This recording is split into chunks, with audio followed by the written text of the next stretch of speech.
Hey everyone, today we're going to be taking a look at the recently updated Osprey Daylight 26+6 Expandable Backpack.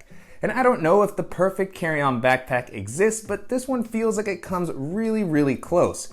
I looked at the previous edition of this bag on the channel a while back, and I really liked it when I first reviewed it. However, I don't think I fully appreciated just how good this bag was, particularly at the price point that it comes in at. So I was very excited when I saw that Osprey had released an updated edition, and in this video I'm going to be talking about what it's been like to use this. I'll show you how I've loaded it out, walk through all the features, I'll talk through the updates from the previous edition, and also how it compares to some of the other similar bags that are currently on the market. Before jumping in, if you're new here, welcome. My name is Danny, and on this channel we love reviewing popular travel and everyday carry gear. If you like these types of videos and you'd be interested in seeing more, please consider subscribing as it helps the channel out a lot. So with all that being said, let's go ahead and jump in. Starting off with the overall aesthetic, as far as the silhouette and style, it doesn't feel to me like the bags have changed that much from one version to the next.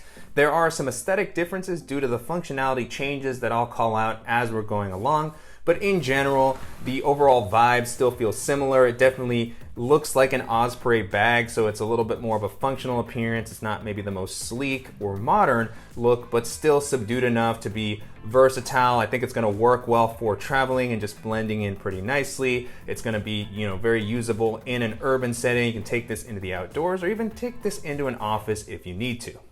As far as the materials, the bag feels pretty solidly built. This exterior fabric is a recycled 300D polyester, and you do have a more reinforced 600D polyester on the bottom. In general, I've had good experiences with these fabrics. They don't feel maybe as robust as, Cordura, ballistic nylon, or anything like that, but one of the benefits that you do gain is the weight, as this comes in at under 2 pounds, which is really impressive considering the size and features that it includes, and is one of the things that I know people are very cognizant of when they're looking for a personal item bag to try to meet the standards that are set on international airlines. So huge benefit for this one here. And again, the fabrics still feel like they're gonna hold up well to, pretty much the majority of travel usages that you'll have. It's gonna offer a nice amount of weather resistance, and then you also have the really good YKK zippers all throughout.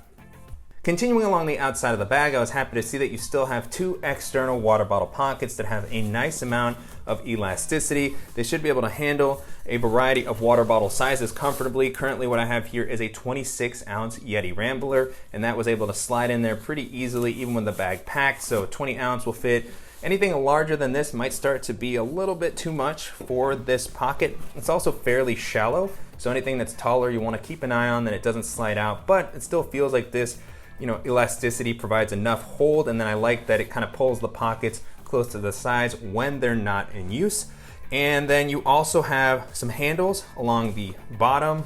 You have one at the top. These are really comfortable. The top one has this really nice sort of cushion, making it very easy and nice to pick it up off the ground. This one at the bottom's got this sort of seatbelt-like material, so it'll be great for loading this into a trunk and overhead storage area if you need to. And then you also have a side handle.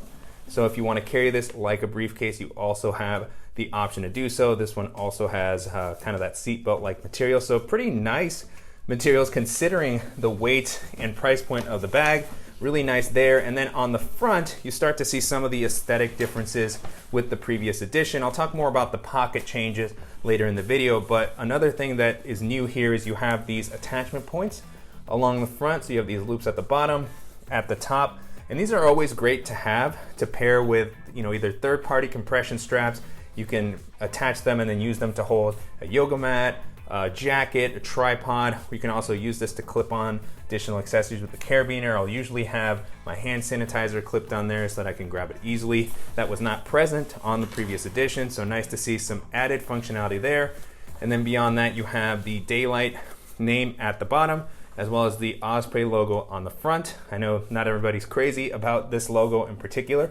To me, it doesn't really bother me too much, kind of standard with these larger brands. And then the last thing I'll mention while we're talking about the outside is that the bag does manage to stand up pretty well on its own, especially when it's a little bit more packed out and the weight is well distributed. It's got a pretty wide, flat bottom, so I was able to place it down next to me pretty reliably and easily access all of the compartments. Moving into the capacity, as the name states, the bag comes in at 26 liters when it's compressed down, And this was one of the aspects that I don't think I gave enough credit to when I looked at the previous edition of the bag, is the fact that, this does feel like a 26-liter bag and the amount of stuff that it can hold, but it really doesn't look or feel like it. Just the silhouette of this bag doesn't feel bulky. This is what allows it to work so well as a personal item. It fits very comfortably under the seat in front of you on a ton of different airlines. I've used this on EasyJet, Spirit Airlines, and just very, very comfortable. Even when it's compressed down, it just strikes an excellent balance. Comparing it to something like the Evergood CTB 26 and the GR2 26-liter, both bags which I love, this one still just surprises me with how it looks next to those bags. So, really impressive capacity. 26 liters is always a great size in my opinion, as far as being a middle ground between minimal travel, EDC. It doesn't feel overwhelmingly bulky, so it's still something that I could walk around with. Manages to maintain a pretty slim profile, even when it's a little bit more packed out, making it great for navigating crowded areas, jumping on a public transit. And then one of the coolest things about this bag is that it has the ability to expand, so it can move from a personal item size to a more standard carry-on size. It adds 6 additional liters, taking it to about 32 liters, which is a really great one bag travel option. It'll fit comfortably into the overhead storage compartment of pretty much any airline, and even when it's expanded out, it still doesn't feel that bulky, which I think is just really awesome. Taking a look at the harness system, so far the bag has been really comfortable to wear. It doesn't feel like there's been a huge change in the straps. They still offer a similar amount of padding, which I think works well, particularly for the weight and size of this bag. You have a nice amount of breathability on the inside. The straps also have a nice width to help prevent the bag from digging into your shoulders when it's a little bit more packed out. Now, this does feel a little bit thinner than maybe I would prefer when it's expanded out, compared to a more dedicated, larger travel backpack. But, I think it's a fair trade-off considering the weight that you end up with the bag. And so really great balance there. Beyond that, you also have a nice sternum strap that's adjustable to help distribute the weight. It's got a little safety whistle on it as well. And then as far as the back paneling, you do have some updates here.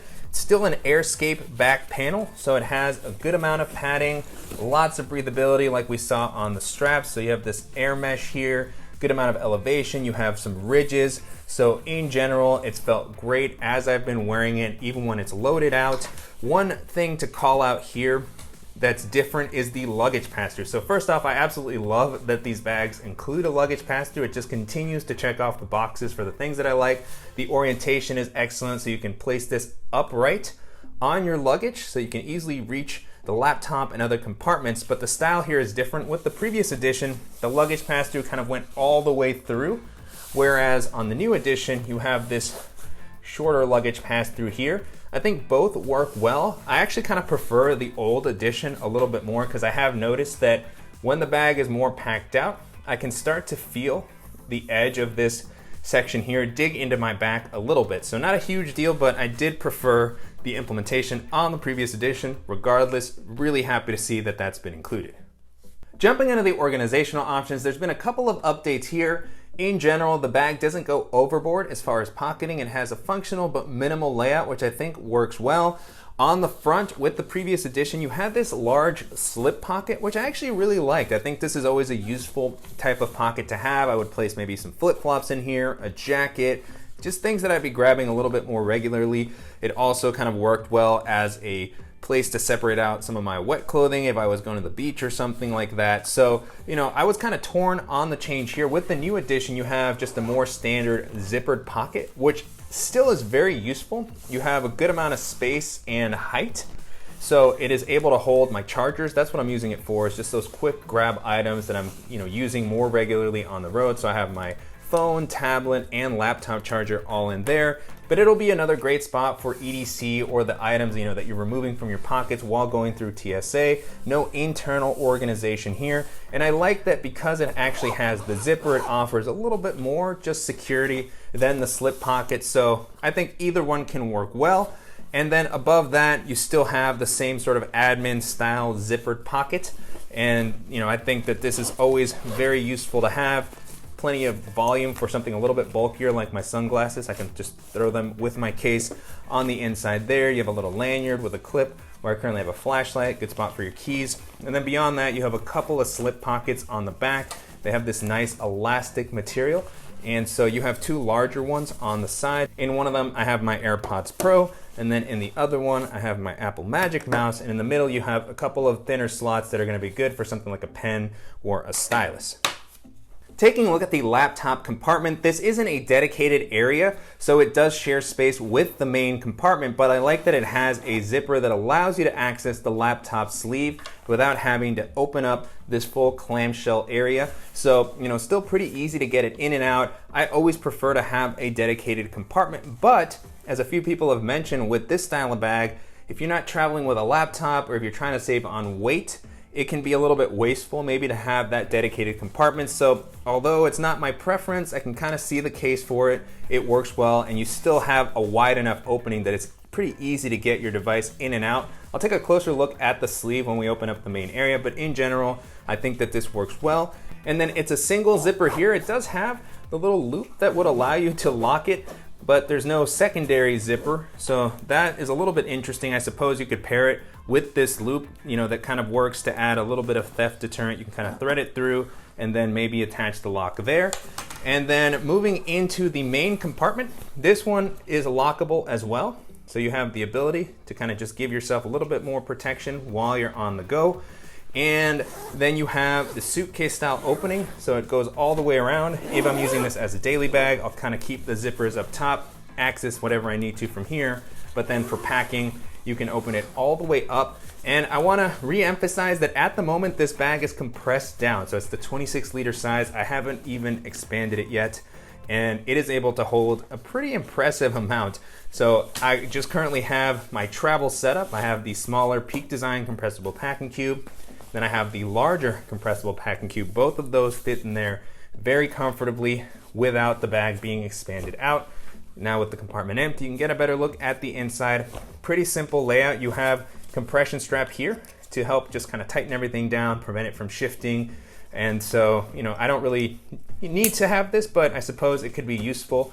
And then on the back, you can get a better look at the laptop sleeve, which I love how suspended it is. You can see that it's properly pulled up. It has pretty good amount of padding, so it feels like my device is going to be protected. It doesn't have any sort of lining on the inside, but this is meant to double as a hydration bladder area. You do have a pass-through at the top. So, nice amount of versatility there. You can definitely hold 15-inch laptop very comfortably. Currently what I have here is my 14-inch MacBook Pro, but you can see there's plenty of leftover space.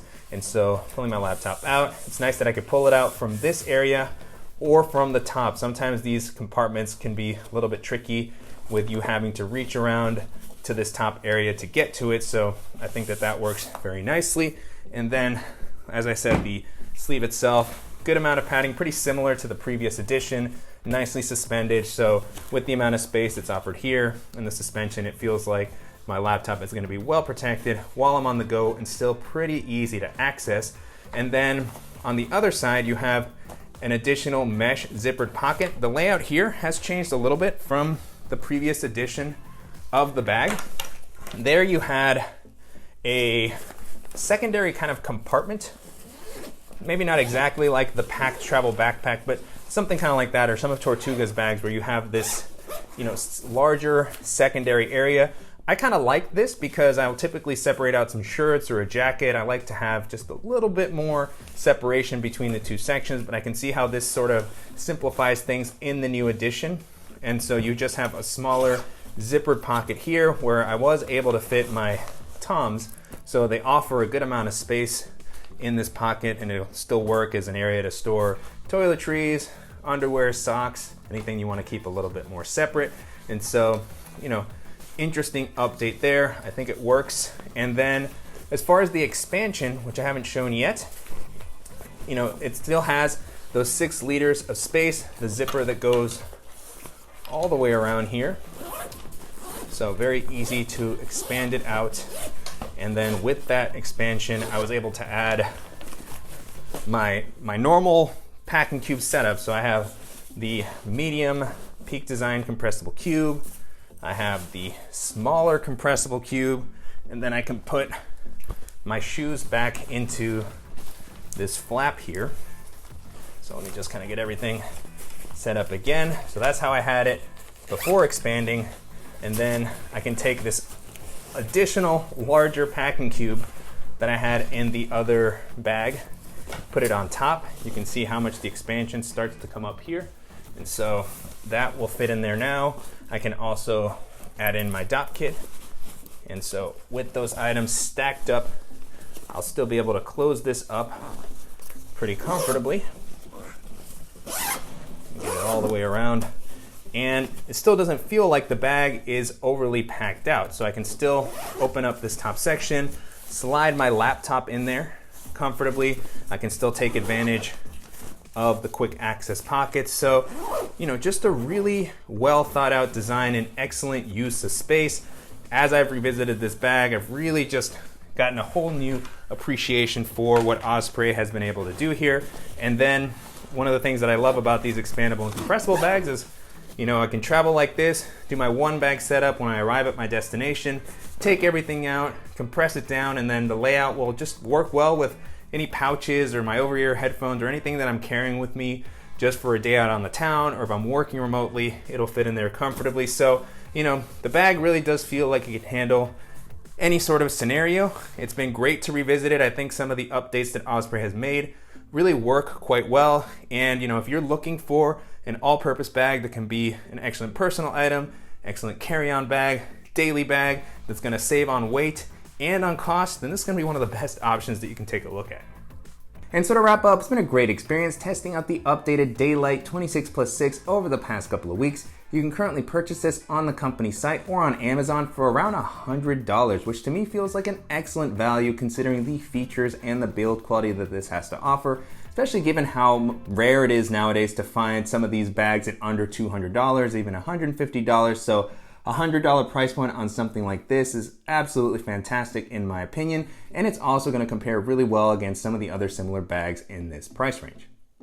And so as I was testing this out, one of the first bags this made me think of is the Series 2 Medium Expandable Backpack, which I've talked about many times on the channel. I've always been a fan of the fact that it's an expandable bag that can also work well as an EDC bag. It's now offered in a couple of different styles and sizes, so you have a good amount of variety, really nice pocket layout. That one's gonna have a more kind of professional, modern aesthetic, so if you're somebody who travels a lot for work, that's definitely gonna be something to consider, but it has a dedicated laptop compartment, luggage pass-through, lots of pockets, so many of the same benefits that I called out in this bag here. And again, because there's different sizes, you're just gonna have some extra flexibility. The price point on that one is gonna be a little bit higher, but if you have the budget and you want something with that sort of an aesthetic, it's gonna be a great option to take a look at.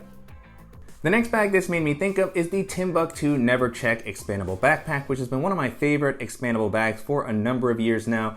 Really solid build quality, nice organizational layout, it's comfortable to wear, it has a dedicated laptop compartment, which I like. It's a little bit easier to get your laptop in and out than this one here. It's also more of a top-loading bag, so it doesn't open up fully flat like a suitcase, so depending on your packing style, that may be appealing. It does have the ability to expand and compress to give you that extra bit of flexibility, much like this bag here. So if you want something that's expandable, versatile, but that's gonna have maybe a little bit more of a modern kind of techie aesthetic, and that's gonna be an excellent option to take a look at. Another bag this made me think of is the Patagonia Mini MLC, which I've talked about many times on the channel. It is one of my favorite carry-on bags. At 30 liters, it's gonna be a little bit larger as far as the dimension and volume than this one, particularly when this one's not expanded out. But I've been able to use that as a personal item on many flights. It slides under a lot of the seats on flights. It doesn't have a ton of structure, so it's able to just kind of mold around the items that you place on the inside. Clamshell style opening to make it very easy to load. I like the dedicated laptop compartment. It's suspended. It has an external water bottle pocket. So checking off a lot of the same boxes as this one here. That one also has the ability to be used as a shoulder bag or a briefcase. It has a waist belt that can be turned into the shoulder strap, which I think is really unique. So if you like to have some additional flexibility with how you can carry the bag, or you want something that's gonna give you maybe just a little bit more space out of the bag that doesn't have the additional complication, I guess you could say, of the expandability, then that's gonna be one of the best options that you can take a look at. And then the last option that I'll mention here, if you have a little bit of a higher budget, is the GoRuck GR2, the 26-liter edition, which has been one of my favorite personal item bags for a few years now. Just a super versatile form factor. It has the dual clamshell style compartments, which make it very flexible with how you can load everything out, lots of great pocketing on the GR2, quick access pocket, dedicated suspended laptop compartment. The build quality is just rock solid, and the 26-liter size, even though it doesn't look that big, can really hold an impressive amount. So it doesn't have the ability to expand and compress in the same way this one does, but the overall form factor feels pretty similar. And so, if you're looking for something that can give you a little bit more space, but that still feels compact enough for everyday carry, and you want something that's just gonna have a build quality that's gonna be with you for pretty much ever, then that's gonna be an excellent option to take a look at. With that being said, the updated edition of the Osprey Daylight holds up really well against all those options and just continues to impress me with how versatile and feature-packed it is for a bag that comes in at $100. So if you're looking for something that can work for minimal travel, as a personal item bag, as an EDC backpack that's going to be pretty lightweight and that's going to offer just a ton of awesome and useful features, and this is going to be one of the best options that you can check out. And I'm definitely curious to hear what you all think of the updates that Osprey has made to the Daylight backpack and how this compares to some of the other popular minimal travel bags that are currently on the market. And if there's any similar options that you think that I should check out, as always, please let me know in the comments. And I want to thank you for watching and supporting the channel. If you enjoyed this video, please give us a like, and if you haven't already, make sure to subscribe so you don't miss any upcoming videos, and we'll see you in the next one.